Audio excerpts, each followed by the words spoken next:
Bonjour à tous, Business Inside, c'est cet espace dédié par le magazine Forbes aux entreprises, aux petites comme aux grandes. Aujourd'hui, une très grande entreprise, Giraud de Saint-Exupéry, parce que vous appartenez finalement à Xylem, qui est un groupe mondial maintenant.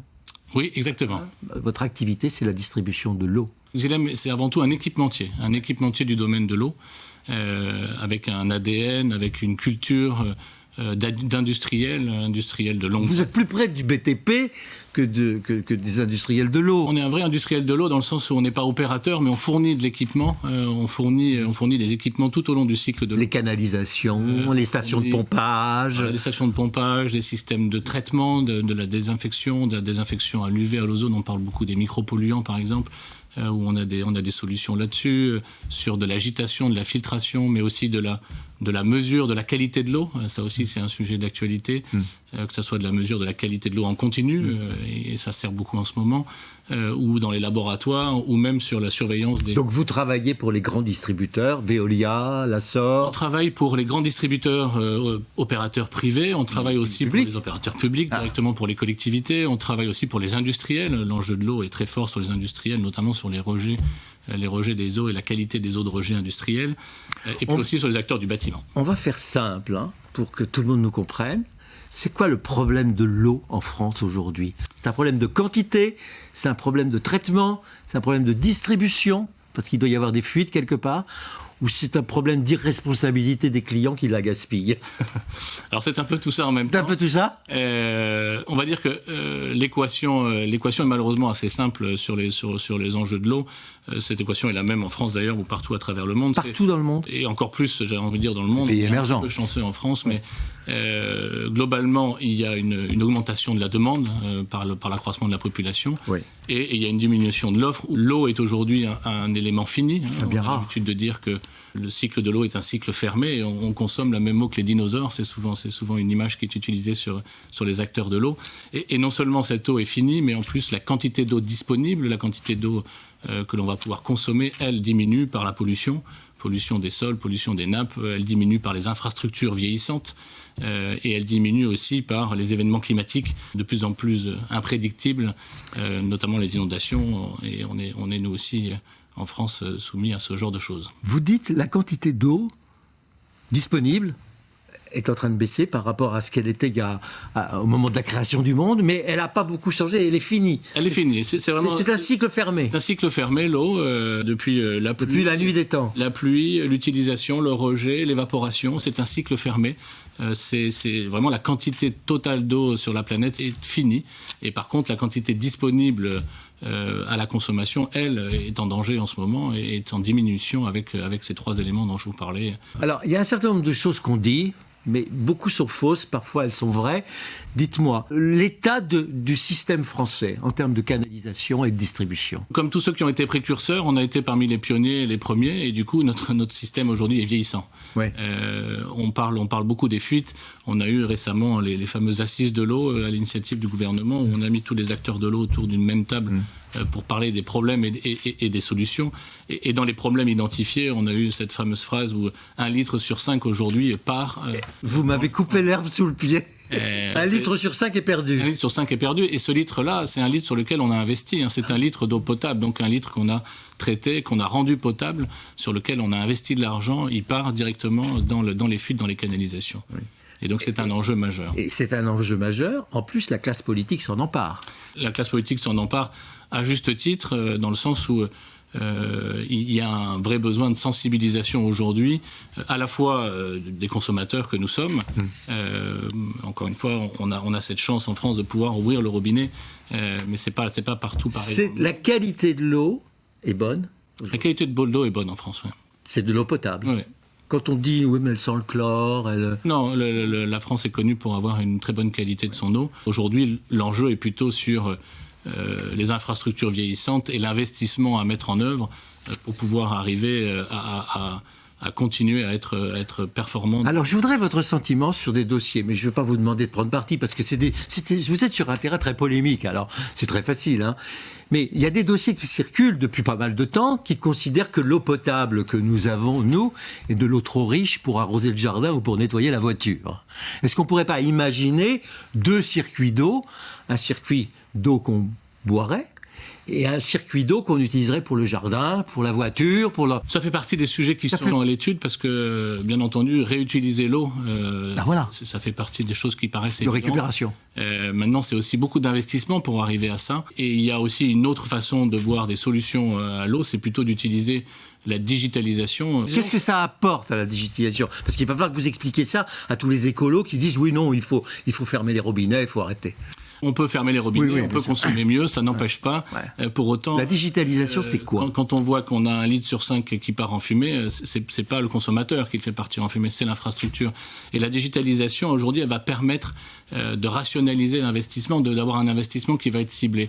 En récupérant de la donnée, en récupérant de la data, on a la capacité de l'agglomérer, de la concaténer, de la corréler, et du coup de ressortir à travers des logiciels, des outils d'aide à la décision pour les exploitants qui vont leur permettre d'une part de réduire leur coût opérationnel et donc de libérer de la capacité financière pour investir là où ça fait sens. Et la digitalisation permet d'investir là où ça fait sens. Si je me permets de donner un exemple, on parlait des fuites. Aujourd'hui, jusqu'à présent, la solution pour les fuites, c'était de remplacer massivement des réseaux d'eau. Voilà, notre réseau d'eau n'est pas très performant. On le refait. On le refait de A à Z. Aujourd'hui, il y a 1 million de kilomètres de canalisation en France. On en remplace à peu près 0,6% par an. C'était le résultat des assises de l'eau. Ça veut dire 170 ans pour pouvoir refaire... Et il faudra recommencer. On sera déjà en retard, puisque l'âge moyen d'une canalisation, c'est entre 50 et 80 ans. Donc on sera déjà en retard. Donc l'enjeu n'est pas tellement d'investir pour remplacer massivement, mais d'investir pour remplacer là où ça fait sens. Et la digitalisation va permettre, par exemple, de cibler des fuites. De savoir que c'est ce tronçon-là qui fait sens à remplacer, et pas l'ensemble de la canalisation. Et du coup, pour la même somme investie, on va avoir un retour sur investissement pour la collectivité et pour l'utilisateur beaucoup plus important, puisqu'on va cibler l'endroit où on va investir. Et en ça, la digitalisation est très importante, à la fois sur l'eau potable, mais aussi sur l'eau usée, sur l'assainissement. Un deuxième enjeu très important, c'est le débordement des eaux usées. On en parle moins, c'est moins glamour. Pour autant, c'est très important.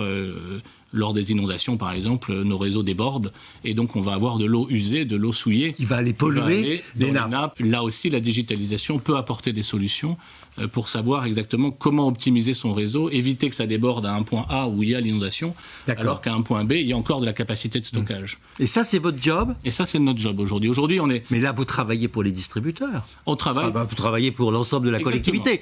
Mais vous faites un peu le travail des distributeurs. Ah non, on apporte des solutions. En fait, jusqu'à présent, on apportait des équipements, des pompes, des systèmes de traitement, des vannes, etc., et des compteurs. Et on amène en plus de ça de l'intelligence embarquée dans ces équipements, de la connectivité. Donc on va relier tous ces équipements les uns aux autres pour récupérer la data, et des logiciels d'aide à la décision. Et c'est parce qu'on a ces équipements tout au long du cycle de l'eau qu'on peut apporter cette expertise sur la data. Et donc, que ce soit les grands opérateurs privés ou les collectivités en direct, on apporte ces solutions-là et ça leur permet d'avoir, encore une fois, une gestion plus efficiente et plus résiliente. Parce qu'à titre d'exemple, j'ai reçu un courrier me disant que j'avais sans doute une consommation d'eau qui n'était pas ordinaire, qui était un peu excessive. Ça doit venir de chez vous ou ça vient du distributeur? Ça vient du distributeur. Il m'a changé le compteur. On a, dans ce cas-là, peut-être participé à cette alerte qui a fait que chez vous, précisément... Alors, je vais plus loin. Il a changé le compteur. Il a vérifié toute l'installation de la rue à la maison. Et j'ai pas de fuite, il n'y a rien. Donc ça va vous retomber dessus derrière. Oui, ça veut dire certainement que dans le réseau, il y a une fuite quelque part. Ouais. Là, dans votre exemple, quelqu'un a dû faire cette inspection. Demain, la digitalisation doit nous permettre de cibler directement l'endroit où il y a le problème. Si on connecte les pompes, les vannes, les capteurs de mesure dont je parlais tout à l'heure, finalement, on a une donnée suffisante. Il faut savoir l'organiser. On parle beaucoup des clouds et autres. Il faut savoir l'organiser pour qu'elle soit exploitable. Et derrière, c'est à tel endroit qu'on pourra intervenir. Et vous la stockez, vous la gardez. Donc il y a un historique. La donnée, on la garde. On est capable de la comparer. Bien sûr. On crée même ce qu'on appelle des jumeaux numériques numérique des installations et des infrastructures. On va prendre sur une station de traitement, on va la dupliquer numériquement et on va être capable de savoir qu'est-ce qui va se passer, de projeter des scénarios. Donc ça, c'est au niveau de la distribution de l'eau propre.